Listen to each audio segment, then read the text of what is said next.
एक बार एक बिल्ली थी। वो बहुत ही चालाक और चौकस थी और उसकी इसी चालाकी और चौकसी को देखकर चूहे भी सावधान हो गए थे और अब चूहे बिल्ली के हाथ नहीं आ रहे थे। एक समय ऐसा आया कि बिल्ली भूख के मारे तड़पने लगी। एक भी चूहा उसके हाथ नहीं आता था, क्योंकि वो उसकी आहट सुनते ही तेजी से अपने बिल में छुप जाते थे। भूख से बचने के लिए बिल्ली योजना बनाने लगी। तभी उसके दिमाग में कुछ आया और वो एक टेबल पर उल्टी लेट गई। उसने सभी चूहों को यह सोचने पर मजबूर कर दिया कि वो मर चुकी है। सारे चूहे बिल्ली को ऐसे लेटा हुआ अपने बिल से ही देख रहे थे। उन्हें पता था कि बिल्ली बहुत चालाक है, इसलिए उनमें से कोई भी चूहा अपने बिल से बाहर नहीं आया। लेकिन बिल्ली भी हार मानने वालों में से नहीं थी। वो बहुत देर तक उसी टेबल पर उल्टी लेटी रही। धीरे धीरे चूहों को लगने लगा कि बिल्ली मर चुकी है। वो जश्न मनाते हुए अपने बिल से निकलने लगे।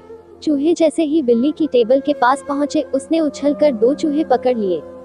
इस तरह बिल्ली ने इस बार तो अपने पेट को भर लिया, लेकिन चूहे अब और भी ज्यादा सतर्क हो गए। 2 चूहे खाने के बाद बिल्ली दोबारा भूख से तड़पने लगी, क्योंकि चूहे अब बिल्कुल भी लापरवाही नहीं बरतना चाहती थे। इस बार पेट भरने के लिए एक बार फिर बिल्ली को योजना बनानी थी। लेकिन इस बार छोटी योजना काम नहीं आने वाली थी। इसलिए बिल्ली ने अब खुद को पूरे आटे से ढक लिया। चूहों ने सोचा कि वह आटा है और उसे खाने के लिए आ गए। लेकिन एक बूढ़े चूहे ने उन्हें रोक दिया। उसने ध्यान से आटा देखा तो उसे उसमें बिल्ली का आकार दिखने लगा। तभी बूढ़े चूहे ने हल्ला मचाना शुरू किया। उसने कहा, सब अपने बिल में चले जाओ, यहाँ आटे में बिल्ली छुपी है। बूढ़े चूहे की बात सुनकर सारे चूहे अपने बिल में चले गए।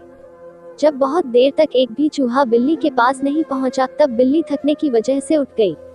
इस तरह बूढ़े चूहे ने अपने अनुभव से सारे चूहों की जान बचा ली।